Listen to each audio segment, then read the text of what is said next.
Okay.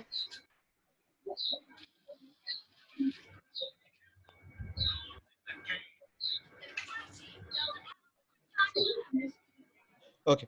So हाँ 8085 में problem क्या हुआ कि वो प्रोसेसर के अंदर जो इंस्ट्रक्शन था वो एक साइकिल लेता था उस इंस्ट्रक्शन को एग्जीक्यूट करने के लिए, लेकिन 8085 के अंदर एक रिमार्केबल एक please lower your speakers, all of you, please mute your system, all of you, please do that. जिसका सिस्टम चालू है, जिसका माइक्रोफोन चालू है, प्लीज माइक्रोफोन को ऑफ कर दो please. I am able to hear your echoes, please.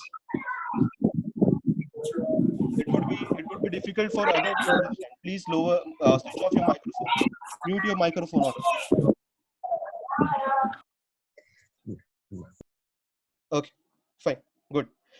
So हाँ 8086 में क्या हुआ, एक रिमार्केबल कंसेप्ट का इम्प्लीमेंटेशन हुआ. वो रिमार्केबल कंसेप्ट का नाम था पाइपलाइनिंग. अगर आपको याद होगा आर्किटेक्चर ऑफ 8086 में दो पार्ट होते हैं. ओके, पहला वाला पार्ट होता है BIU, सेकंड वाला पार्ट होता है आपका EU. BIU स्टैंड फॉर बस interconnect unit and EU stand for execution unit. BIU का काम क्या है? What is the function of BIU? If anybody can please speak, give a feed in between, अच्छा होगा. BIU का काम क्या होता है, किसी को याद है? It can decode. It can fetch, not decode. EU can fetch the data from memory. it will fetch the instruction. It will fetch the instruction. It will fetch the data from the memory. But the decoding part and execution part will be done by the second part, which is called as the execution unit. Okay. So ये जो concept था, ये concept को हम pipelining बोलते हैं. हम क्या करते हैं, instruction को पूरा एक टाइम पे करने के बजाय हम उस इंस्ट्रक्शन को दो पार्ट में डिवाइड कर देते हैं. एक पार्ट को हम फेच बोलते हैं और दूसरे पार्ट को हम एग्जीक्यूट बोलते हैं. सो जब आपके पास एक इंस्ट्रक्शन होगा, उस इंस्ट्रक्शन को आप कैसे एग्जीक्यूट कर पाओगे, कैसे आप उसको रन कर पाओगे? उस इंस्ट्रक्शन को रन करने के लिए तरीका है कि आप पहले फेच करो, उसके बाद आप एग्जीक्यूट करो, फिर फेच करो, फिर एग्जीक्यूट करो, फिर फेच करो, फिर एग्जीक्यूट करो. राइट? अगर आप डायग्राम देख पा रहे हो स्लाइड पे, तो there is a non pipeline processor 8085 में. 8085 में क्या होता है, एक इंस्ट्रक्शन है, this is one of the instruction which is F1 and E1. F1 and E1 is nothing but it is fetch of instruction 1. E1 is execution of the first instruction. ये होने के बाद आप सेकंड इंस्ट्रक्शन को fetch करोगे, उसके बाद उस सेकंड इंस्ट्रक्शन को आप एग्जीक्यूट करोगे, फिर थर्ड इंस्ट्रक्शन को फेच करोगे, फिर थर्ड इंस्ट्रक्शन को आप एग्जीक्यूट करोगे, फिर फोर्थ इंस्ट्रक्शन को फेच करोगे, फिर फोर्थ इंस्ट्रक्शन को आप एग्जीक्यूट करोगे, फिर फाइनली आप फिफ्थ इंस्ट्रक्शन को फेच करोगे एंड देन फिफ्थ इंस्ट्रक्शन को आप एग्जीक्यूट करोगे. Is it clear? So that is how a non-pipeline processor actually works. Okay, so this process was very lengthy. Okay, so in order to reduce this process, in order to reduce this step, we need to understand a new concept which is called as a pipeline, which was introduced first in 8086. Okay, so 8086 में क्या होता है, हम क्या करते हैं, इसको दो स्टेज पाइपलाइनिंग में हम डिवाइड कर देते हैं. आपके प्रोसेसर को दो स्टेज में कैसे डिवाइड करेंगे? We have got two unit, one is called as a EU, second one is called as a BIU. So BIU पहले सबसे पहले क्या करेगा, it would first fetch the first instruction. After fetching the first instruction, in the second cycle, it will execute the first instruction. But while executing the first instruction, it would do what? Fetch the can anybody say? Second instruction. Fetch the second instruction. In the next cycle, it would execute the second instruction. As soon as it executes the second instruction, it would fetch what? The third instruction. Fetch the third instruction. After fetching the third instruction, it would execute the next instruction, which is the third instruction. And while executing it, it will fetch the next instruction, which is F4, which is I4, fourth instruction. While executing the fourth instruction, it will fetch the fifth instruction, and in the last, it will execute which instruction? The fifth instruction. So, are we able to save the time of the processor, or is it taking the exactly same time? We are able to save the time. So, your processor will speed up or it will slow down. What will happen? Speed up. So the main functionality of pipeline is to speed up your processor. Is it clear?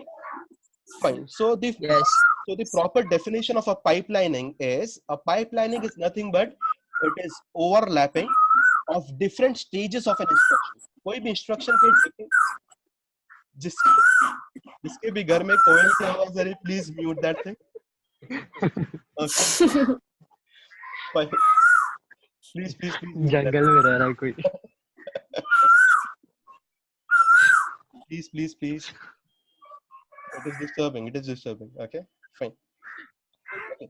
So what is pipelining? Pipelining is overlapping of different stages of an instruction. Okay. So different stages of an instruction का मतलब क्या है? अगर आपको याद होगा, instruction के अंदर 3 stages होते हैं. Okay. The first one is called as a fetch. Second one is called as decode. Third one is called as executing, right? So these are the 3 basic stages of pipelining, right? So अगर ये 3 stages को अगर आप overlap कर दे, तो जैसे कि fetch और execute एक साथ कर पाते हो, या पहले fetch दूसरे इंस्ट्रक्शन का डिकोडिंग और तीसरे इंस्ट्रक्शन का एग्जीक्यूटिंग अगर आप एक साथ कर पाते हो, then that concept is called as pipelining. क्यों? Because all these stages are independent on each other. ये सब एक दूसरे से इंडिपेंडेंट है. फेचिंग करने के टाइम पे आप क्या करते हो? डेटा को फेच करते हो. उस टाइम पे इंपॉर्टेंट यूज क्या है? आपका बसेस यूज में है. But while executing it, execution के टाइम पे आपका एएलयू काम कर रहा है. एएलयू के लिए बस उतना इंपॉर्टेंट नहीं है, बस उस टाइम पे खाली रहती है. तो जब आपकी बस खाली है, उस टाइम पे आप यूज क्या कर सकते हो? दूसरे डेटा को फेच करने के लिए आप यूज कर सकते हो. So basically what you are doing is you are overlapping the different stages of an instruction, right? Is it clear? समझ में आया? Yes. Okay. Yes. So in exam, what will be the question that they can ask? They can ask is explain the concept of pipelining. So if they ask you what is a pipelining, you need to explain the definition of a pipelining. The definition of a pipelining is overlapping at different stages of an instruction is called as a pipelining. So what is different stages of an instruction? An instruction can have basic three stages, which is called as a fetch, decode, and execute. And you can overlap that thing and you can explain it. Okay. So ये जो pipelining है, this pipelining you can explain in two-stage pipelining. In order to explain two-stage pipelining, you can explain the 8086 concept. Okay, there is another three-stage pipelining also, which is called as a pipelining which is based on a 80386 processor, or also called as ARM7. ARM7 is nothing but it is a processor. It is a RISC processor, which you will be studying in your 5th semester during the MEP subject. Okay, so ARM7 is one of the processor, okay, which is advanced RISC machine. So this is a RISC processor. So इसके अंदर हम 3 stage का pipelining use करते हैं. वो 3 stage क्या है? We have got a fetch, we have got a decoding, we have got an execute. अगर एक नॉन पाइपलाइन प्रोसेस अगर आप देखो, तो एक इंस्ट्रक्शन के अंदर 3 पार्ट होता है. पहला फेच होता है, उसका डिकोड होता है, फिर एग्जीक्यूट होता है. फॉर एग्जांपल अगर मुझे पहला इंस्ट्रक्शन एग्जीक्यूट करना है, तो सबसे पहले मैं उसको फेच करूंगा, अगले साइकिल में मैं उसको डिकोड करूंगा, उसके बाद अगले साइकिल में उसको मैं एग्जीक्यूट करूंगा, फिर सेकंड इंस्ट्रक्शन को फेच करूंगा, उसको डिकोड करूंगा, उसको एग्जीक्यूट करूंगा. ओके, ऐसे करते हुए 1 second.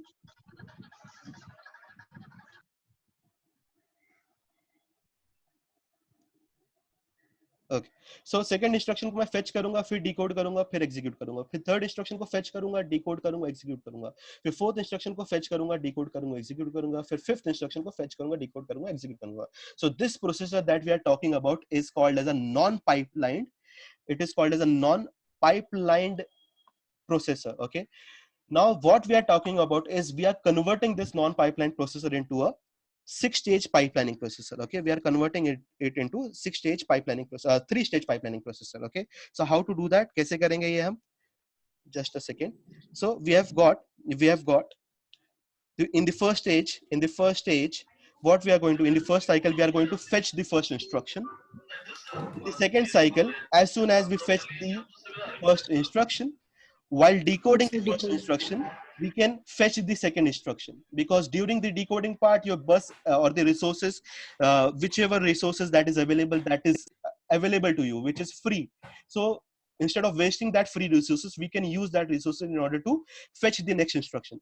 So while fetching in the next cycle, while executing the first instruction, while decoding the second instruction, you can fetch the third instruction.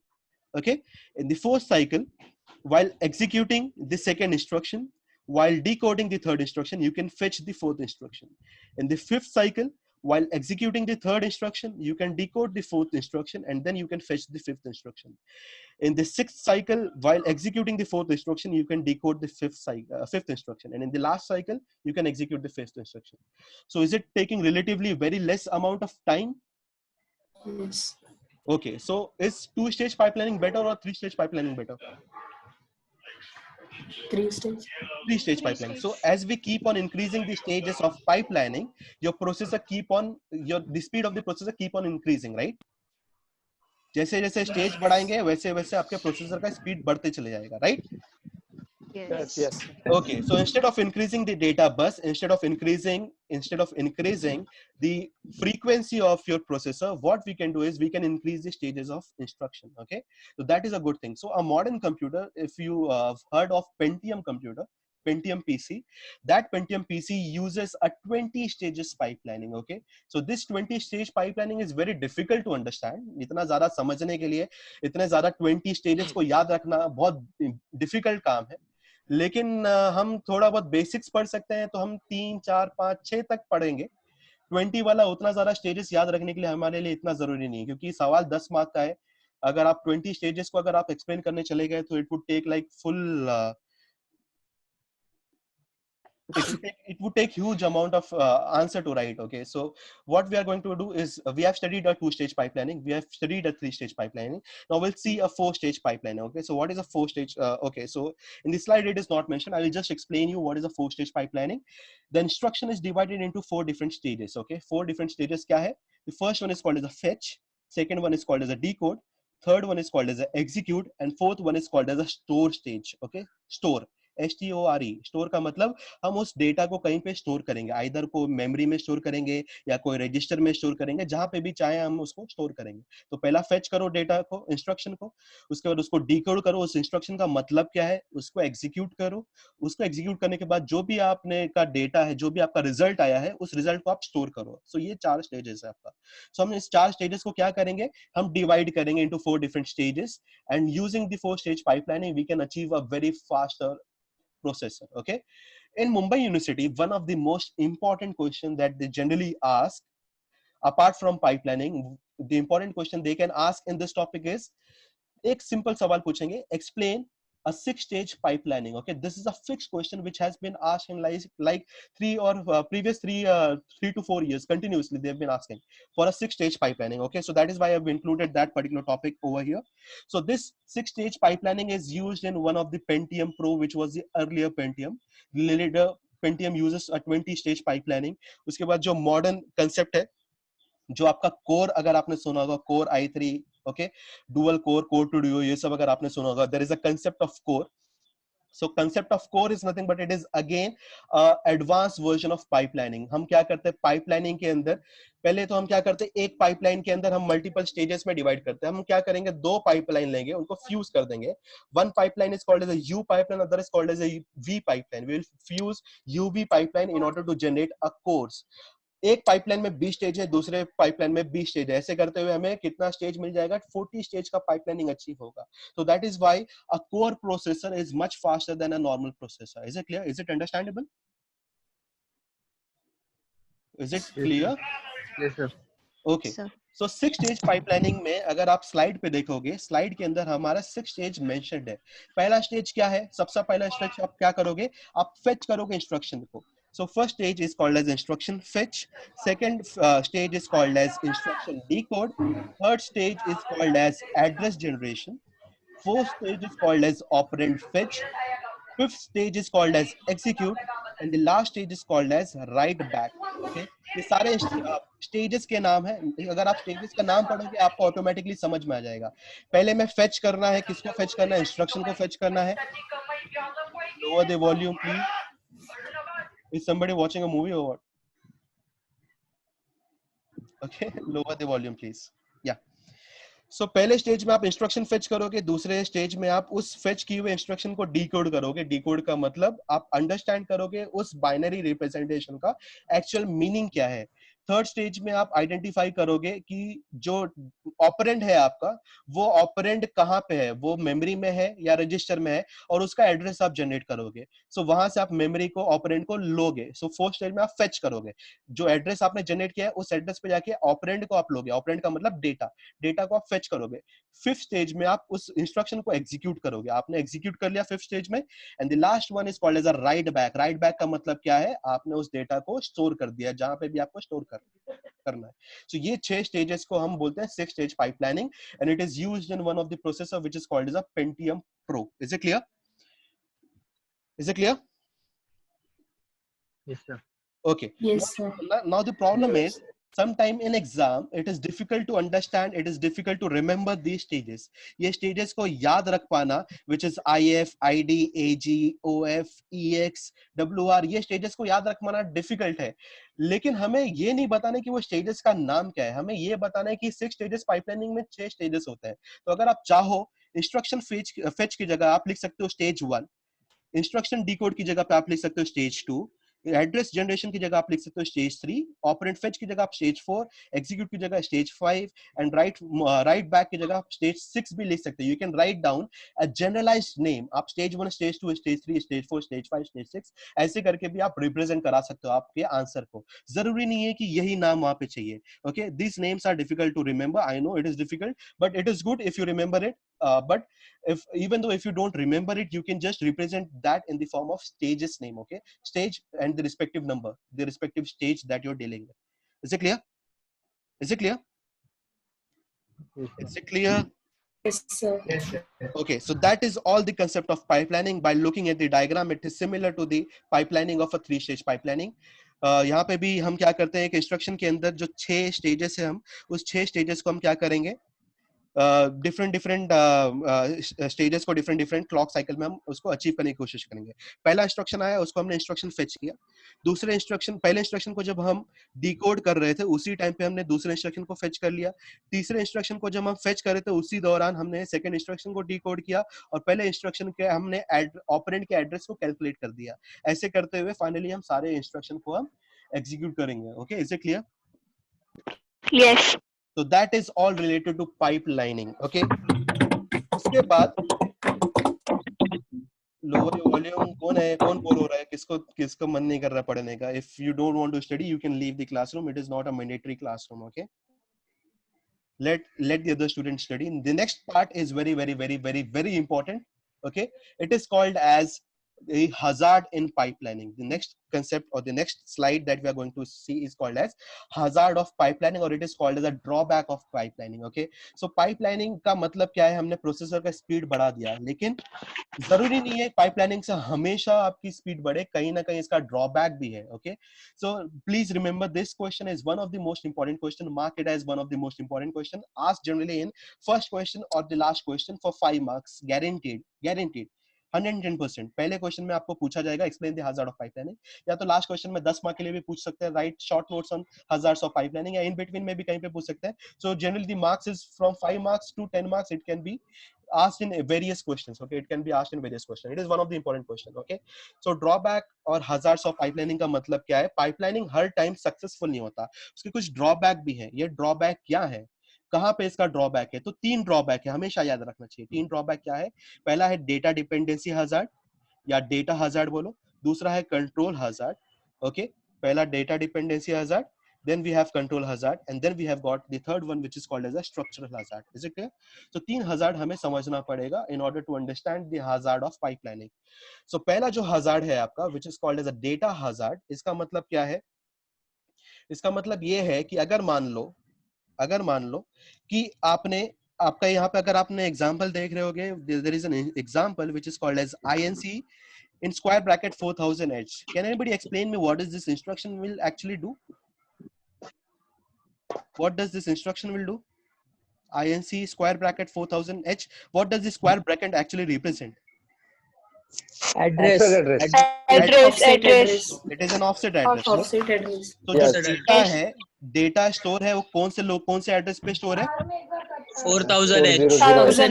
4000H. पे आपका डेटा स्टोर है. उस डेटा के साथ आप क्या कर रहे हो? Increment. Increment on We premise. are not incrementing the address, but we are incrementing what? The data stored at this Data. the data stored at this address, right? 4000H. Yes. Okay. So आपने क्या किया? Increment किया data को at 4000H. उसके बाद आपने क्या किया? नेक्स्ट इंस्ट्रक्शन आपने क्या किया? One second, somebody is admitting into the class. अरे ती कोथिंबीर कधीची जशी टाकलाय ती अजून निघाली पण नाही. ओके, सो आपने इंक्रीमेंट किया. नेक्स्ट इंस्ट्रक्शन में आपने क्या किया? मूव किया उसी डेटा को जो कि इंक्रीमेंटेड डेटा है बीएल के अंदर. ओके, कौन सा डेटा होगा? इंक्रीमेंटेड या without incremented data? With incremented data. With incremented data आपने कहां पे मूव किया? बीएल रजिस्टर में. ओके, सो अगर आपने ये जो पहला इंस्ट्रक्शन है इसको एग्जीक्यूट किया, उस एग्जीक्यूशन के टाइम पे अगर आपने ये वाला इंस्ट्रक्शन को फेच कर लिया, उस फेच करने के टाइम पे ये पुराना डेटा लेगा या नया वाला डेटा, इंक्रीमेंट होने वाला डेटा लेगा? इंक्रीमेंट होने वाला। इंक्रीमेंट। बट आपने इसको तो पहले फेच कर लिया, आपने पहले फेच कर लिया इसको, पुराना होगा। इस इंस्ट्रक्शन को आपने पहले प्री फेच करके रख लिया। जब ये एग्जीक्यूट होगा तब इसके अंदर चेंजेस आएगा, लेकिन एग्जीक्यूशन से पहले आपने इसको फेच कर लिया, तो इसके अंदर कौन सा डेटा होगा? पुराना वाला डेटा। सो आपको क्या करना है, पुराने वाले डेटा को आप अब मूव कर रहे हो बीएल के अंदर, लेकिन मूव क्या होना चाहिए था बीएल के अंदर? नया वाला डेटा। इंक्रीमेंट वाला। लेकिन मूव क्या हो रहा है? पुराना वाला डेटा। बराबर। सो ये ड्रॉबैक है। Is it a drawback of pipelining? Yes. क्योंकि आपने उस इंस्ट्रक्शन को फेच कर लिया जो कि आपको मूव करना था, जो कि अभी इंक्रीमेंट नहीं होता, उसको आपने पहले से फेच करके रख लिया। सो क्या करोगे आप? इस डेट ये आपका जो इंस्ट्रक्शन है ये यूजलेस हो जाएगा। यस, बराबर ना? सो हम क्या करेंगे, ऐसे ड्रॉबैक को रिड्यूस करने के लिए what is the good thing that you can do, what is the solution that you can do? The solution is while there is a dependency of data, अगर यहाँ पे डेटा की डिपेंडेंसी है, वो कौन से डेटा की डिपेंडेंसी है? The data which is stored at the 4000H location, वहां पे जो डेटा है उसकी डिपेंडेंसी है। अगर ऐसा कोई इंस्ट्रक्शन है कि एक इंस्ट्रक्शन के बीच में दूसरे इंस्ट्रक्शन की डिपेंडेंसी है, उनके बीच में आप एक इंस्ट्रक्शन दोगे जिसका नाम होगा NOP। यहाँ पे दिख रहा है आपको लास्ट लाइन में। So this hazard can be solved by an instruction which is called as a NOP. NOP करके एक इंस्ट्रक्शन होता है, उस इंस्ट्रक्शन का नाम क्या है? No operation. Okay, no operation का मतलब क्या है? ये कोई भी ऑपरेशन नहीं करेगा, it is a dummy operation. Okay, it is just a dummy operation. वो कुछ भी नहीं करेगा, बस आपको बीच में एक टाइम दे देगा, एक गैप दे देगा। ओके, सो अगर आपने फेच किया, इसको एग्जीक्यूट किया, अगले टाइम जब आपको फेच करना है तो आपने फेच क्या किया? एनओपी को फेच किया। एनओपी को जब आप एग्जीक्यूट करोगे उस टाइम पे आपने बीएल वाले इंस्ट्रक्शन को फेच किया। लेकिन जब इसको आपने फेच किया, जब 4000H से डेटा जो आपको लेना है, उस टाइम पे आईएनसी तब तक एग्जीक्यूट हो चुका होगा। So you'll get the data which is a incremented data and that will be moved into a BL register. Is it clear? Is it clear? So data dependency क्या है? अगर दो इंस्ट्रक्शन के बीच में मान लो कोई डेटा डिपेंडेंसी होती है, अगर आप पाइपलाइनिंग यूज करते हो तो क्या होता है? वो प्रीवियस डेटा उठाता है, ना कि करंट डेटा। सो अगर आपको करंट डेटा चाहिए तो आपको बीच में डमी इंस्ट्रक्शन डालने पड़ेंगे which is called as a no operation. Is it clear? Yep. Yes, sir. Okay, so that is called as a first type of data hazard. First type of hazard, the first type of hazard is called as a data hazard or it is called as a data dependency hazard. Data hazard का मतलब क्या है? अगर दो instruction के बीच में कोई data dependency है तो वो इंस्ट्रक्शन फॉरन के फॉरन आप एग्जीक्यूट एक साइमल्टेनियसली एग्जीक्यूट नहीं करोगे, वन बाय वन नहीं एग्जीक्यूट करोगे, उनके बीच में कोई ना कोई एक अलग सा इंस्ट्रक्शन आप ऐड करोगे which is called as a dummy instruction and that is called as a NOP. Is it clear? Is the concept clear? We'll go to the next hazard which is called as a control hazard. Okay, it is called as a control hazard, also called as a code hazard. Okay, control hazard या code hazard क्या है? अगर आपको याद होगा, कोई भी programme जो होता है वो एग्जीक्यूट कैसे होता है? लाइन बाय लाइन या कोई भी रैंडम लोकेशन पे एग्जीक्यूट होता है? Line bye Line by line. Line by line. और ये Instruction pointer. Line by line कौन अचीव करता है? Very good. who helps it? The instruction pointers helps it to identify which is the next instruction which will be Yes. executed, right? So processor पहले से understand कर लेता है मुझे line by line को एग्जीक्यूट करना है। ओके, लेकिन लाइन बाय लाइन क्या हमेशा हर एक program line by line execute होता है या कहीं पे कुछ और भी हो सकता है? हाँ, होता है. Jump. होता है, जैसे कि जंप होगा। Yeah. Okay? Jump instruction. जैसे जंप हो सकता है, या कोई फंक्शन को अगर आपने कॉल किया, प्रोसीजर कॉल किया तो वो वहां पे चले जाएगा। यस, तो कॉल भी हो सकता है, जंप भी हो सकता है, then for loop, while loop, ऐसे कोई भी लूप्स जितने भी हैं अगर आपको यूज करना है तो आपको नॉर्मल एग्जीक्यूशन स्टॉप करके आपको उस लोकेशन पे जाना पड़ेगा, right? Yes, so control hazard जो आपका सिस्टम है, क्योंकि आपका प्रोसेसर जो है वो प्रोसेसर क्या कर रहा है, एज्यूम क्या कर रहा है कि every line is executing one by one based on the IP के कांसेप्ट पे। हर एक एग्जीक्यूशन हर एक लाइन को वन बाय वन लेगा, तो वो फेच क्या करेगा? नेक्स्ट इंस्ट्रक्शन को फेच करेगा या जिस इंस्ट्रक्शन को कॉल करना है उसको फेच करेगा? नेक्स्ट इंस्ट्रक्शन को। लेकिन किसको कॉल करना चाहिए? जंप वाले इंस्ट्रक्शन, करंट। जंप Yes, जहां पे yes. जंप करना है उसको कॉल करना चाहिए, बराबर? सो इस केस Yes. में आपका सिस्टम फेल हो जाएगा, आपका प्रोग्राम फेल हो जाएगा, बिकॉज आपका इंस्ट्रक्शन था जंप, जंप करके उस Yes. लोकेशन पे जाना चाहिए, लेकिन वो उसने फेच किसको किया, अगले वाले इंस्ट्रक्शन को, लेकिन अगला वाला तो एग्जीक्यूट नहीं करना है, मुझे जंप करके उस लोकेशन पे जाना है, वहां का इंस्ट्रक्शन पहले मुझे एग्जीक्यूट करना है, फिर वापस आना है, राइट ना, ऐसे ही होता है। So this is called as control hazard. Okay, control hazard का मतलब क्या है? If there is a branching that occur, during the branching, आपका normal execution will fail. Okay, your normal line by line execution will fail because the pipelining, the concept of pipelining will prefetch the next instruction, and the next instruction is not at all required. What is required is the instruction which has to be called upon, which has to be jumped upon. वो instruction आपको चाहिए. Is it clear? Is it clear? Yes. So this problem Yes. will again cause a failure of a pipelining. So ये pipelining का failure हो जाएगा. तो आपको क्या करना पड़ेगा? अगर jump किया उस instruction पे गए, तो आपके जितने भी prefetch होंगे, यानी जितने भी instruction आपने fetch किए होंगे, उस सारे instruction को आपको ड्रेन आउट कर देना पड़ेगा, उन सबको गटर में डालना पड़ेगा, उन सबको आपको निकाल के बाहर फेंकना पड़ेगा, डिस्कार्ड करना पड़ेगा, right? So this is basically a failure of pipelining. So हमें क्या करना है? ये failure से बचना है.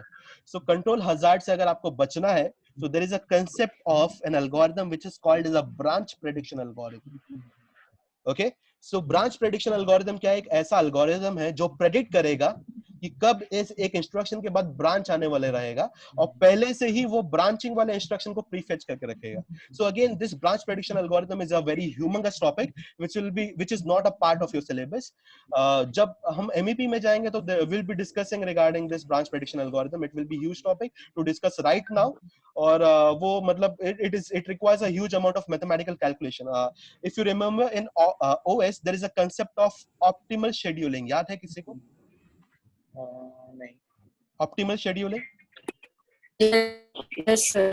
ऑप्टिमल शेड्यूलिंग में आप क्या करते हैं? प्रेडिक्ट करते हैं कि अगला वाला पेज कौन सा आना है, कि पेज रिप्लेस आप कौन सा करोगे. नहीं पढ़ा है. देयर इज अ फीफो याद है आपको? First out. Yes. Page Yes, replacement कैसे होगा? पहला Yes, sir. पेज आएगा, वो पहला जाएगा, फिर दूसरा आएगा, फिर वो दूसरा जाएगा. Then there is a page replacement called as LRU, या least. least recently used. Recently used. Then there is a concept of MRU, most recently used. Then the fourth algorithm is called as a optimal algorithm. Optimal algorithm क्या करेगा? जो page future में जो use करने वाले हो आप app, वो ऐप पहले से प्रेडिक्ट करेगा. फॉर एग्जांपल अगर आप ज्यादा PUBG यूज करते हो, आप अगर आपको पता है कि PUBG आप ज्यादा यूज करते हो, तो आपका जो रैम है वो सारे प्रोग्राम को उड़ाते जाएगा PUBG को छोड़ के, क्योंकि उसको पता है PUBG आप हमेशा यूज करने वाले हो. ठीक है ना? तो हमेशा आपके रैम में PUBG अवेलेबल रहेगा. या आपका WhatsApp है, अगर आप ज्यादा यूज करते हो तो WhatsApp हमेशा आपके पेजिंग मेमोरी के अंदर हमेशा वो स्टोर्ड ही रहेगा. So that is called as a optimal algorithm. So similarly, your branch prediction algorithm works on the same algorithm, which is your optimal algorithm, and it will predict in future कि कौन सा instruction के बाद branching कहां पे जाएगा और कहां पे आपका एक्चुअल एग्जीक्यूशन अगला आपका ब्रांचिंग एक्चुअली अकर करेगा. Is the concept clear? So control hazard का मतलब क्या है?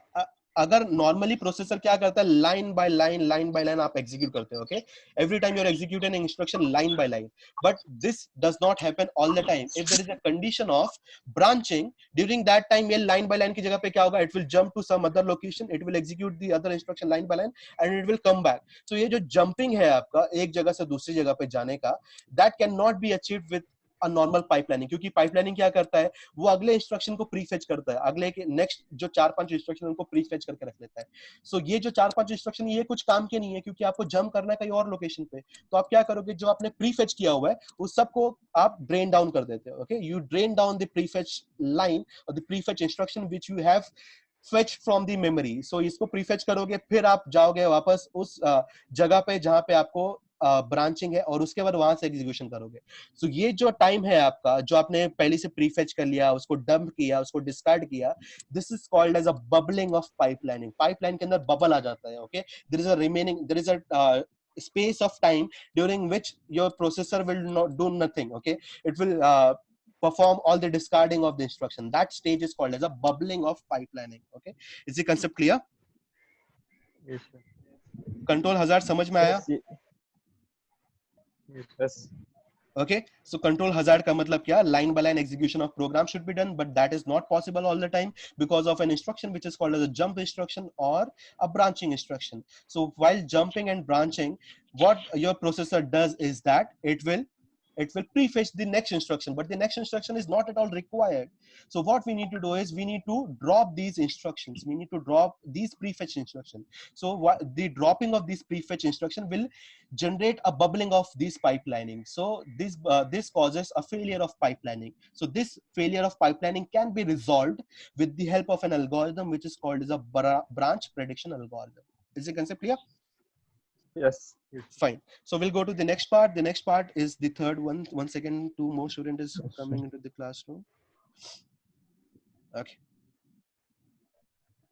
So the next branching or the next hazard is called as a structural hazard. Is it visible, all of you? Yes, Is it visible? Okay. So the next one is called as a structural hazard.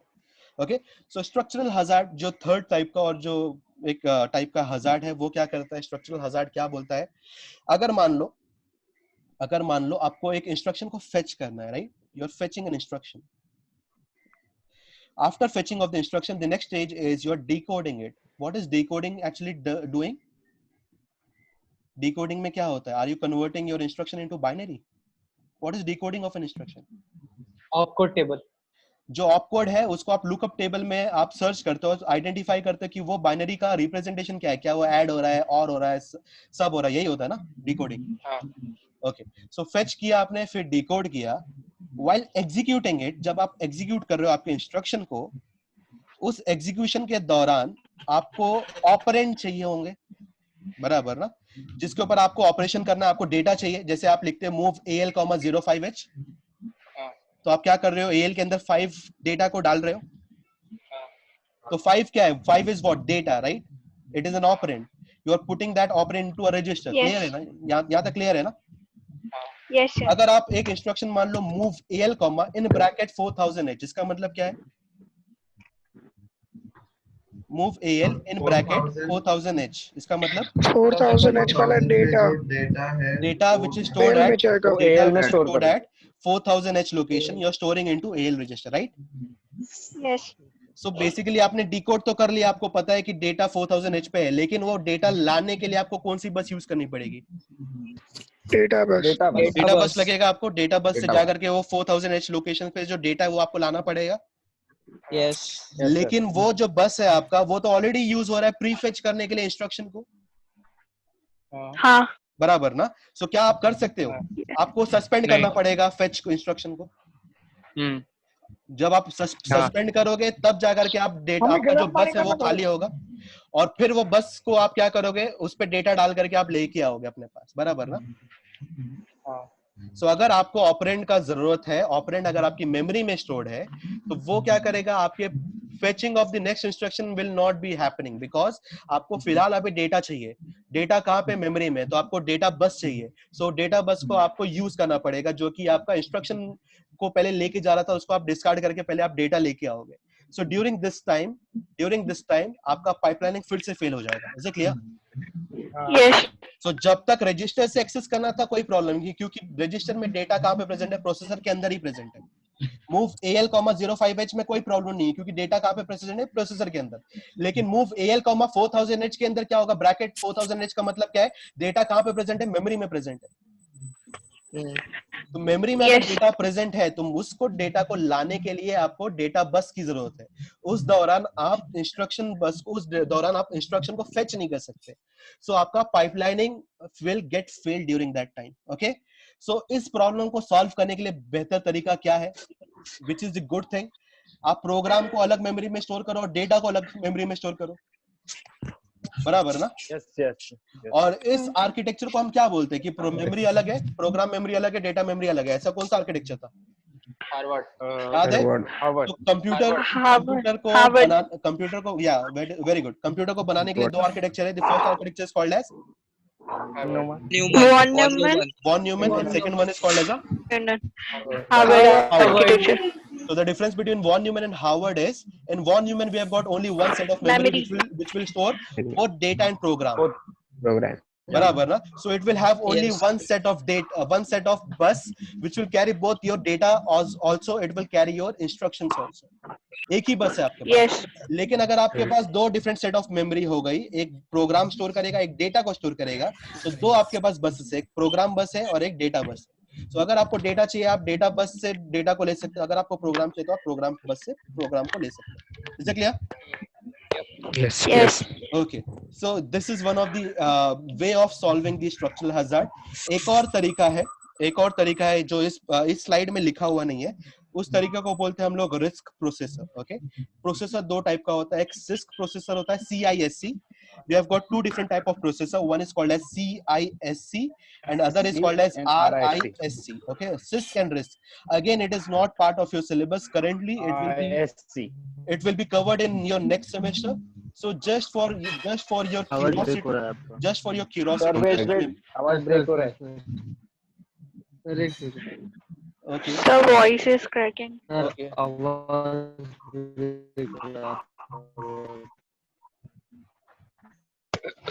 Is it clear now? Is it clear? Yes. Are you able to hear? Yes. Yes. Yeah. Okay, fine. Yes, sir.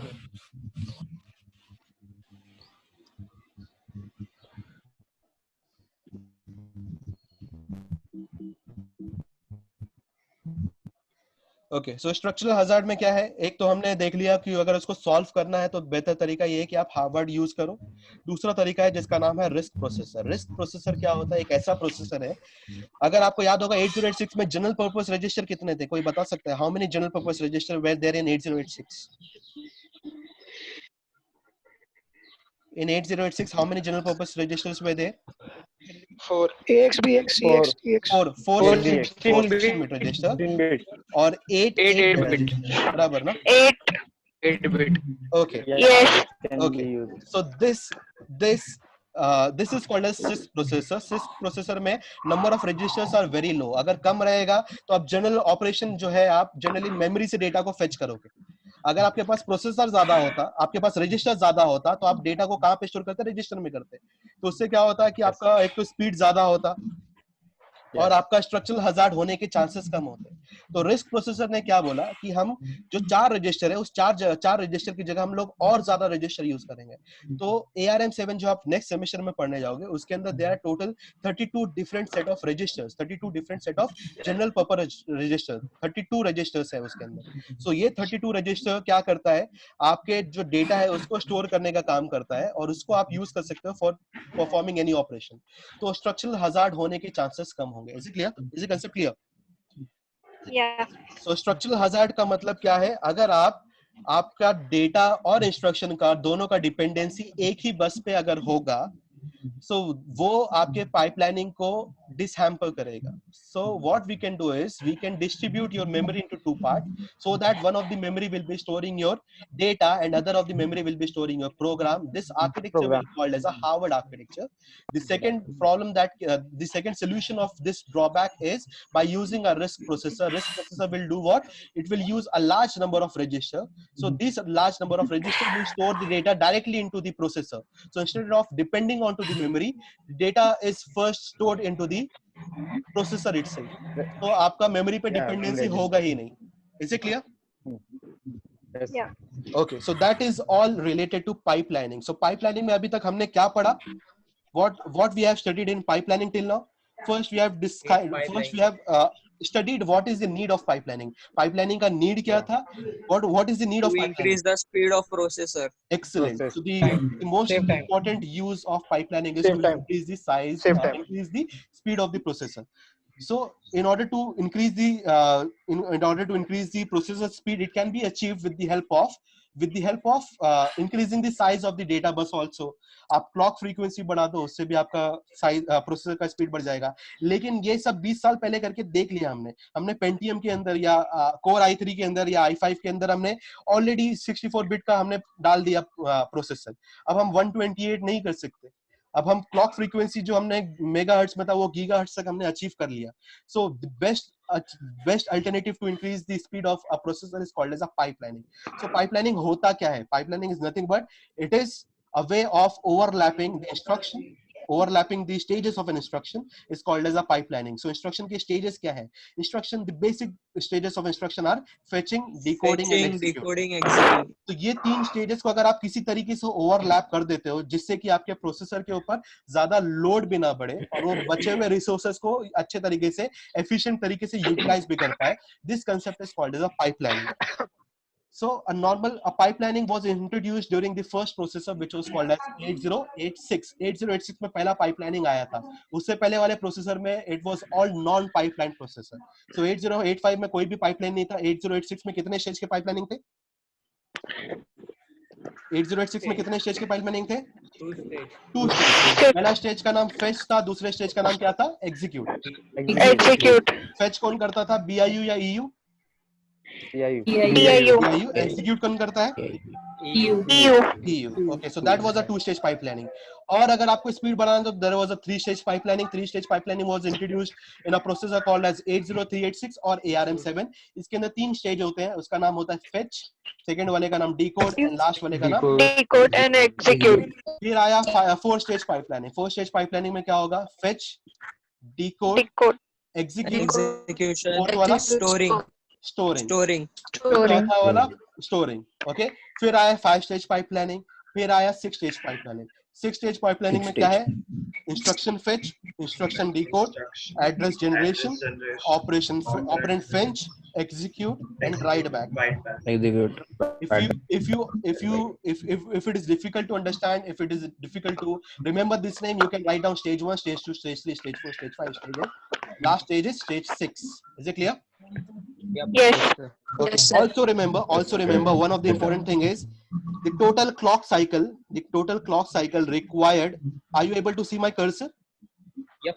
Okay, so the total clock cycle required by a non-pipeline processor is k into n. What is k? K is number of stages and n is number of instruction.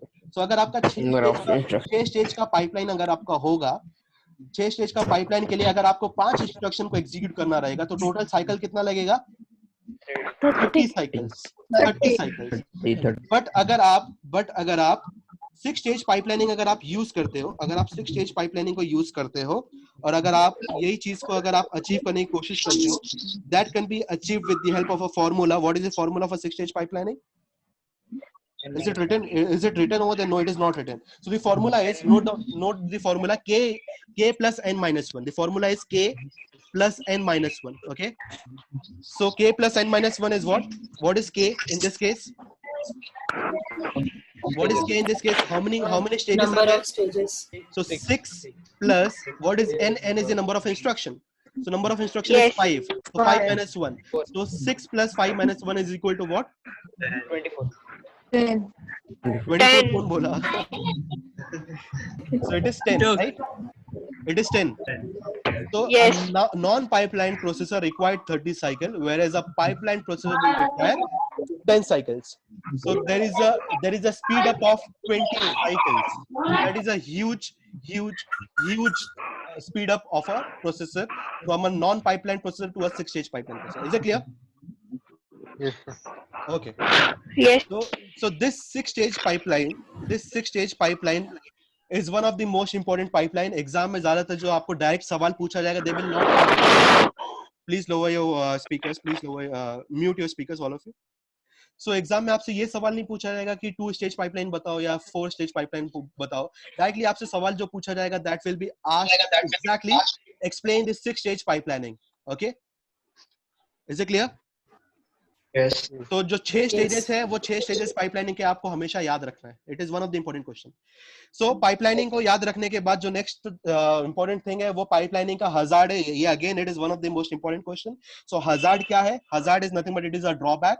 So we have got how many hazards? 3 hazard. First one is called as a 3.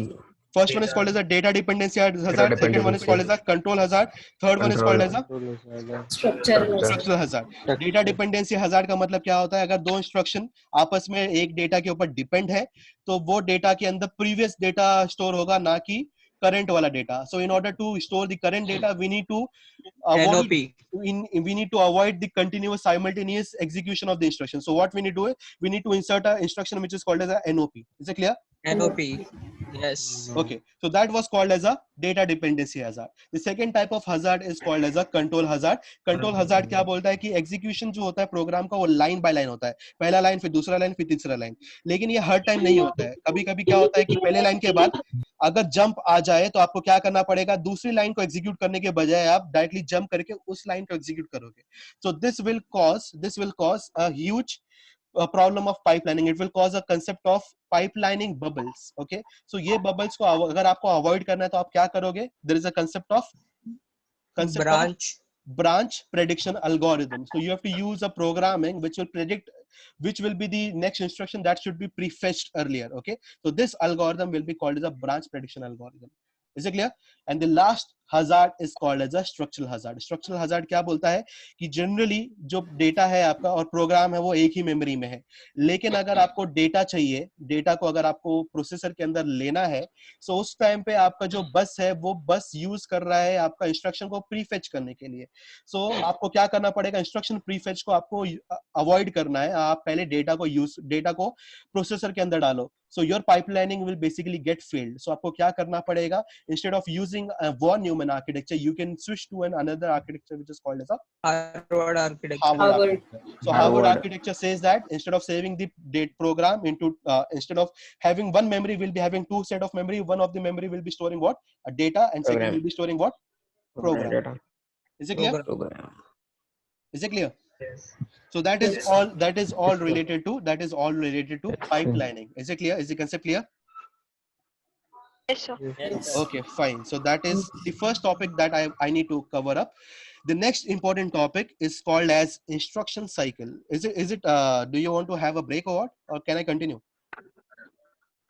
छोटा ही topic है, ज़्यादा बड़ा topic नहीं, hardly it will take 10 minutes. Can I continue? Yes, yes, sir. Fine. Okay. Yes, break. Yes. Okay. Fine. So the next instruction that we'll be saying, next slide, the next topic that we'll be saying is called as, one second. Okay. The next topic that we'll be covering is called as instruction cycle. Okay, again one of the most important and will guaranteed ask for 10 marks. Okay, अगर third module में से कोई important topic है वो pipelining और instruction में से guaranteed एक कोई दोनों ही आएगा, दोनों ही topic one of the most important topic है. Okay, so please mark it as one of the most important topic. It will have straight one diagram that you need to remember. This is one of the diagram that you need to understand it. Okay, and that diagram is called as, what is the title of the diagram? Instruction cycle state transition diagram. Okay, is it clear? Yes. Okay. Yes. So सवाल क्या पूछा जाएगा? Explain or draw and explain the instruction cycle state transition diagram. या ऐसा सवाल पूछा जाएगा, explain the instruction cycle. Okay? Explain the instruction cycle. अगर 5 मार्क का सवाल पूछा जाए और बोला जाए explain the instruction cycle, तो आपको लिखना है fetch, decode and execute. अगर 10 मार्क के लिए सवाल पूछा जाए तो आपको ये वाला आंसर लिखना है. Okay? Is it clear? Yeah. Okay, fine. So I'll start with the explanation part. So instruction cycle का मतलब क्या है कि जो भी आपका इंस्ट्रक्शन है वो कोई ना कोई एक स्टेजेस के थ्रू, कोई ना कोई एक स्टेट्स के थ्रू गुजरता है, तब जाके वो फाइनली एग्जीक्यूट होता है. ओके, सो दिस जो आप डायग्राम देख रहे हो सामने, ये डायग्राम एक बहुत स्ट्रेट फॉरवर्ड डायग्राम है. अगर आपको एक बार समझ में आ जाए तो आपको आसानी से कभी भी इस चीज का पूरा एक्सप्लेनेशन आप अपने वर्ड में खुद ब खुद लिख सकते हो. Is it clear? So those who are writing onto the slide, please don't write anything, erase it. It is, please erase whatever you're writing onto the screen. I'll start explaining. जो भी लिख रहे हैं please erase it. Okay, we'll start with the first state. The first state is, सबसे पहले आपको क्या करना है, इंस्ट्रक्शन को एग्जीक्यूट करना है या फेच करना है? You tell me the answer. Do you want to fetch the instruction or you want to execute the instruction? What is the first thing that you need to be? सबसे पहला fetch करना है. Fetch instruction. Fetch instruction. Instruction को fetch कैसे करोगे? पहले address calculate करना पड़ेगा, डायरेक्टली आप कहीं से भी fetch कर सकते हो. Address calculate. So the first state, पहला state क्या होगा आपके हिसाब से? Instruction address calculation. Are you able to see my cursor? Yes. So this is the first state. ये सबसे पहला state होता है. Instruction address calculation. Instruction address calculation का मतलब क्या है? Straight forward. आप कोई बता सकता है क्या करेगा सबसे पहले? इस स्टेट में क्या हो रहा होगा? फिजिकल एड्रेस जनरेट होगा मेमोरी से। फिजिकल एड्रेस बराबर। अगर आपको 8086 याद होगा, फिजिकल एड्रेस कैलकुलेट कैसे होता है? Physical address how to segment address plus segment 10 address plus plus 10 into into 10 plus offset offset address address. Segment address Offset plus address. offset address. is equal to 15 Off- into. Okay, why we do that? Why we do that? Because the physical address has a size of how many bits? 20. 20 bits. 20 bits. Excellent, 20 bits. excellent. So there is a concept of segmentation, right? Yes. Yes. Okay, so because of that we have to perform address calculation. So similarly, अगर 8086 में ये step हो रहा होगा, तो modern computers के अंदर भी यही step हो रहा होगा, हाँ. बराबर ना? Yes, sir. थोड़ा और कॉम्प्लेक्स हो रहा होगा, लेकिन हो तो यही रहा होगा ना? Is it your voice is breaking? Are you able to Yes. hear my voice? Yes. Okay. AJ Bangre. Okay. So instruction address calculation में क्या होगा? सबसे पहले हम address calculate करेंगे. किसका? Instruction. Never settle. One Okay. plus Should I continue? Shorten 1 plus AJ Bangre. Lower your speakers, all of you, please mute your speakers. Okay. Should I continue? Okay. Yes, sir. So instruction address calculate हो गया आपका. Physical address आपको मिल चुका है 20 bit का address. उसके बाद आपको क्या करना है? Next stage is what? After instruction address calculation, next stage is what? Instruction fetch. Fetch. Fetch the instruction. Is it fetching of the instruction? Yes. Yes. आपने instruction को fetch कर लिया. Fetch करने के बाद क्या होगा? अगला stage is next stage is decoding. So fetch कर लिया, fetch आ गया. कौन से बस पे आएगा आपका instruction? Data bus, control bus, address bus पे. address bus. किस पे आएगा? एड्रेस बस पे. Address bus. कहाँ पे आएगा? एड्रेस बस पे. इंस्ट्रक्शन फेच होते हुए एड्रेस बस पे आएगा. एड्रेस बस पे Operation आप decoding. एड्रेस डालते हो. एड्रेस बस पे आप एड्रेस Operation डालते हो. decoding. इन इंस्ट्रक्शन फेच वंस वो आएगा इंस्ट्रक्शन हैज क्यू बीन में. फेच्ड, वो आएगा Fetch कैसे? queue में आएगा. इंस्ट्रक्शन आएगा कैसे? कौन से बस में आएगा? एड्रेस बस, डेटा बस या Data bus. Data bus. Data bus. Instruction भी डेटा बस पे आएगा, डेटा भी डेटा बस पे आएगा. बराबर ना? Okay.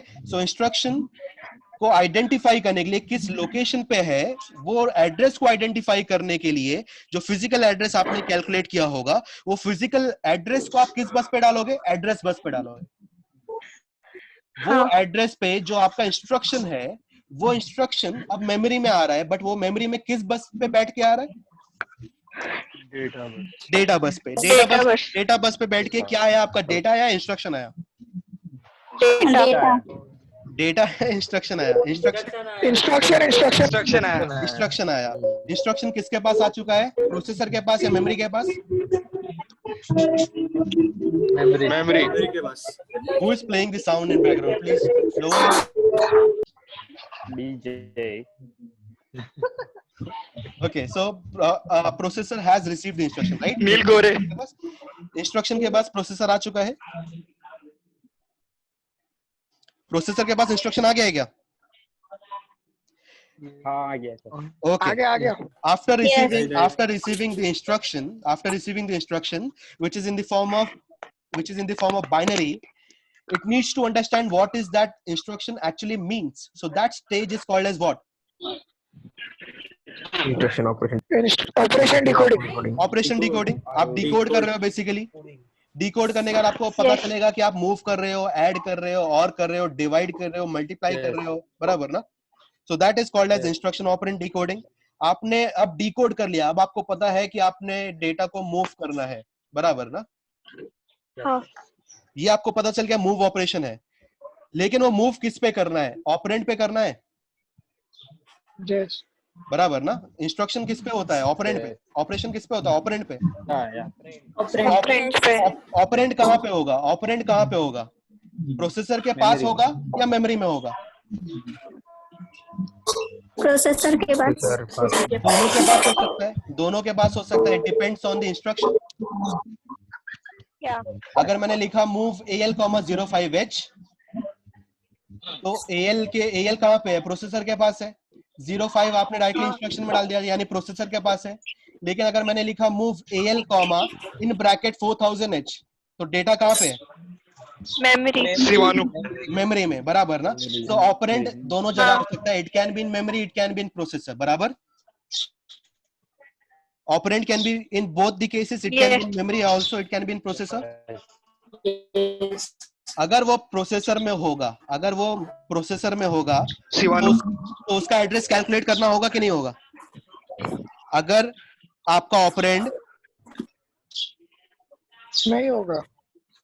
is my voice clear to you? No. One second, hold on a second. बीच में ब्रेक हो रहा है। Is it clear now? Is it clear? Yes sir. Okay. Yeah. Fine. Okay. So over here, sparrow का आवाज। अरे आवाज कम करो सब लोग please. This topic is very important, so please. एक कोई बंदा जो बोल सकता है वो बोले, बाकी सब अपना आवाज कम करें। ओके, सो इंस्ट्रक्शन पहले हमने एड्रेस पहले हमने उसका कैलकुलेट किया, उस एड्रेस पे जाके हमने इंस्ट्रक्शन को फेच किया। इंस्ट्रक्शन को फेच करने के बाद उसको हमने डिकोड किया। डिकोड करने के बाद हमें पता है कि इंस्ट्रक्शन क्या करना चाहता है। अब हमें क्या करना है? ऑपरेंड फाइंड आउट करना है। ऑपरेंड जो है हमारा वो कहाँ पे है? Where is the operand? Operand is in, it can be in processor और it can be in memory also. अगर मेमोरी में होगा तो हमें उसका एड्रेस कैलकुलेट करना पड़ेगा, बराबर ना? Operand, if it is in memory, we need to calculate its address. Is it clear? Please lower the volume. Yes yes. Please lower Yes, the sir. volume. Yeah. Sparrow की आवाज किसके उसमें आ रही है? दर्शन दर्शन है दर्शन दर्शन नील कोरे। Okay, fine. So operand अगर memory में होगा तो उसका एड्रेस हमने कैलकुलेट किया। उसके बाद उस जगह से हमने ऑपरेंड को फेच कर लिया। यानी अगर हमने लिखा मूव AL, 4000H, तो 4000H लोकेशन से हमने आपके डेटा को फेच किया, बराबर? वो जो डेटा है वो कौन से बस पे आएगा? एड्रेस बस, डेटा बस या कंट्रोल बस? Data bus. अब डेटा भी आपका प्रोसेसर के पास आ चुका है, आपके प्रोसेसर के पास इंस्ट्रक्शन भी है, डेटा भी है। Is it clear? अब वो ऑपरेंड फेच से होते हुए नेक्स्ट स्टेज पे आएगा जिसका नाम है डेटा ऑपरेशन, बराबर? यस। डेटा ऑपरेशन मतलब क्या होगा? उस डेटा के ऊपर क्या होगा? ऑपरेशन होगा। अगर उसको मूव करना है तो मूव करो, उसको अगर ऐड करना है तो ऐड करो, अगर सब्ट्रैक्ट करना है सब्ट्रैक्ट करो, मल्टीप्लाई करना है मल्टीप्लाई करो। ये सब कुछ डेटा ऑपरेशन में हो रहा होगा। Is it clear? Yeah. Once your data has been calculated, once your result has been calculated, वो रिजल्ट को आपको स्टोर करना कहाँ पे है? क्या वो मेमोरी में स्टोर करना है या प्रोसेसर में रखना है? दोनों पॉसिबिलिटी है। हाँ। तो अगर आप प्रोसेसर में रखोगे कोई प्रॉब्लम नहीं है, लेकिन अगर आप मेमोरी में करोगे तो उसका एड्रेस मुझे कैलकुलेट करना पड़ेगा, ठीक है? सो ऑपरेंड एड्रेस कैलकुलेशन क्या करेगा? It will calculate the address of the result where it be stored. वहां पे उसका एड्रेस कैलकुलेट करेगा और उस एड्रेस पे आप क्या स्टोर करोगे? ऑपरेंड जो आपका रिजल्ट है वो आप स्टोर करोगे। Is it clear? समझ में आया? Yes sir. I will repeat again the whole step, so please pay attention. So first we have got, the first thing is instruction address calculation. सबसे पहले एड्रेस कैलकुलेट करो कहाँ पे आपका इंस्ट्रक्शन है।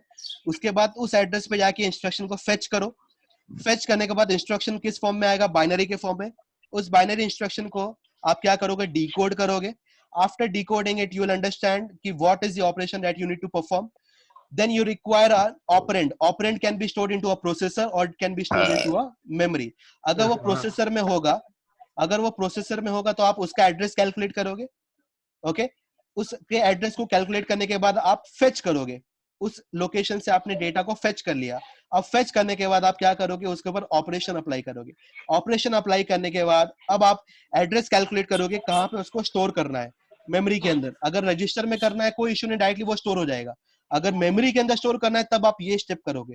कौन सा step? Operand address calculation. Once address has been calculated where the data has to be stored, that particular data will be stored. जैसे ही आपका डेटा स्टोर हो गया, आप वहीं पे रुक जाओगे या नेक्स्ट इंस्ट्रक्शन को फेच करोगे? Next instruction. नेक्स्ट इंस्ट्रक्शन को आपने फेच करना है। Is it clear? समझ में आ गया यहाँ तक? हाँ। Yes is this cycle clear to you? Yes बीच में ये वाली लाइन दिख रही है आपको? This line, is it visible to you? Yes What is written over there? Return to string or vector data, right? अगर आपको याद होगा, in 8086 we have studied an instruction which is called as moves. याद है? हाँ। String. That is an String instruction. Okay, string instruction क्या होता है? Very good. Very good. Very good. Okay, yeah, it is a good instruction. It is a fastest. It is a very fast instruction, right? Yes Why it is fast? Because it gets fetched once, it gets executed once, but it gets fetched once, it gets decoded once, but it gets executed multiple times, right? execute yes बराबर ना? Fetch, decode, execute होता रहेगा, बराबर ना? Okay, fine. Okay, so आपका जो अगर move s instruction अगर move s इंस्ट्रक्शन होगा, आपने एड्रेस कैलकुलेट किया move s का, आपने इंस्ट्रक्शन फेच किया move s का, डिकोड किया, डिकोड करने के बाद पता चला वो तो एक स्ट्रिंग इंस्ट्रक्शन है। उसके बाद आपने ऑपरेंड कैलकुलेट किया, ऑपरेंड फेच किया, आपने मूव किया एक डेटा को एक लोकेशन से दूसरे लोकेशन पे, उसके बाद आपने उसका एड्रेस कैलकुलेट किया, वहां पे डेटा को स्टोर कर दिया। स्टोर करने के बाद आप फिर से फेच करोगे इंस्ट्रक्शन को, डिकोड करोगे, फिर की ऑपरेंड को डायरेक्टली आप अगले ऑपरेंड को कैलकुलेट करोगे। You want to store the next operand, right? So this part, this fetching and decoding part will not be happening in the string instruction. String instruction में क्या होगा? Execute वाला part, जो ये वाला part है, जो execution वाला part है, सिर्फ ये वाला part बार बार repeat होगा। कब तक repeat होगा? जब तक कि वो पूरा आपका जो REP है, जो CX register के अंदर जो count है, वो count 0 ना हो जाए, तब तक वो repeat करता रहेगा। Is it clear? Yes. So this arrow represent what? It represent for only string instruction. Is it clear? This arrow is representation of string instruction. अगर वो string instruction नहीं होता, कोई दूसरा instruction होता, तो directly वो next instruction को fetch कर लेता। Is it clear? Is it clear? Yes, sir. Okay. और एक प्रॉब्लम है यहाँ पे, अगर आप देखोगे ये दो एरो है यहाँ पे भी और यहाँ पे भी दो एरो है, दिख रहा है आपको? दो एरो दिख रहा है आपको? Yes, sir. मल्टीपल ऑपरेंड लिखा है, मल्टीपल रिजल्ट लिखा है। Is it visible? Yes. Yes. Okay, ये दो क्यों है? सब जगह एक एक एरो है, बाकी वो जगह पे दो दो एरो क्यों है? एक से ज्यादा ऑपरेंड है। अगर एक से ज्यादा ऑपरेंड अगर आपका मेमोरी में स्टोर है, अभी हम जो 8086 पढ़े थे, अगर हमने 8086 अगर हमने पढ़ा था, उसमें क्या था? मूव AL, BL था, राइट? दो ही ऑपरेंड पे आप डेटा परफॉर्म कर रहे थे। कुछ ऐसे भी प्रोसेसर है जिसके अंदर तीन ऑपरेंड के ऊपर डेटा परफॉर्म होता है, जैसे कि ARM7 पे अगर आप जाओगे तो वहां पे तीन ऑपरेशन एक साथ परफॉर्म होता है। ओके, सो उस केस में देयर आर मल्टीपल ऑपरेंड होगा तो वो मल्टीपल ऑपरेंड्स भी मल्टीपल लोकेशन पे स्टोर हो सकता है। सो मल्टीपल स्टोर होगा तो मल्टीपल जगह पे आप उसको फेच करना पड़ेगा। As soon as you fetch it, you again go to the next operand, again fetch that second operand, again go to the operand fetching for the third operand. As soon as you fetched all the three operands, then you go for the data operation. So ये multiple operand को अगर आपको fetch करना होगा तो उसका representation दिखाने के लिए आप double arrow use करोगे। और similarly अगर result आपको दो जगह या तीन जगह या चार जगह अगर आपको store करना है, अगर आपको याद होगा मल का जो result है या diff का जो result है, वो दो जगह पे store होता है। One is called as AL और दूसरा is called as AH, यानी remainder और quotient दो अलग अलग result है, बराबर ना? सो दो जगह पे आपको स्टोर करना पड़ेगा डेटा। सो दो जगह पे स्टोर करने के लिए दो बार आपको ऑपरेंड स्टोर करना पड़ेगा, यानी दो बार आपको एड्रेस कैलकुलेट करना पड़ेगा और दो जगह आपको जाके डेटा को स्टोर करना पड़ेगा। उसके लिए there is a multiple result and there is a multiple operand. Is the concept clear? Okay, sir. Yes, sir. Excellent. Okay, so आज का लेक्चर समझ में आया?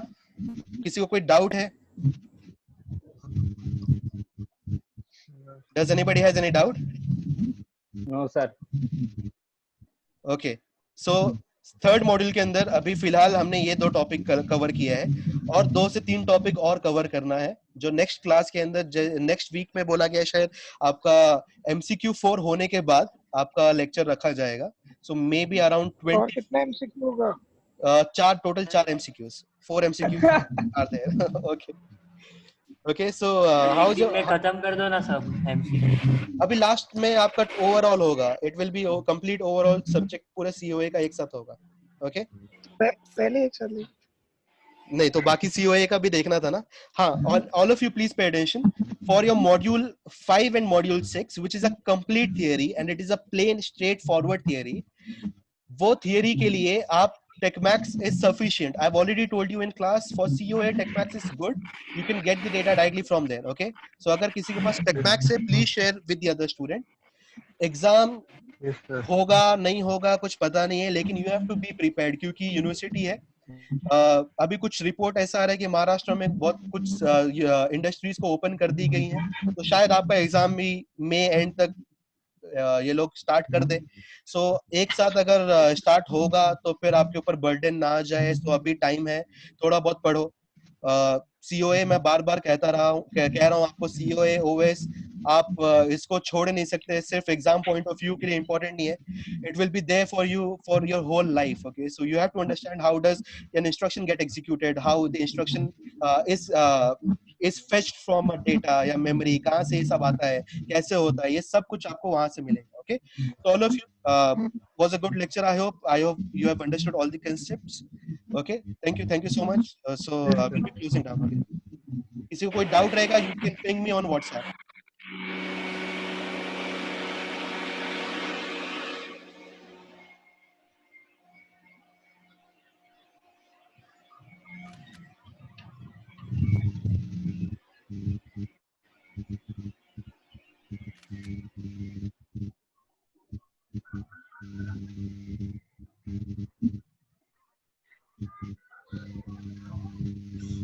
समर्थ पानी गर्म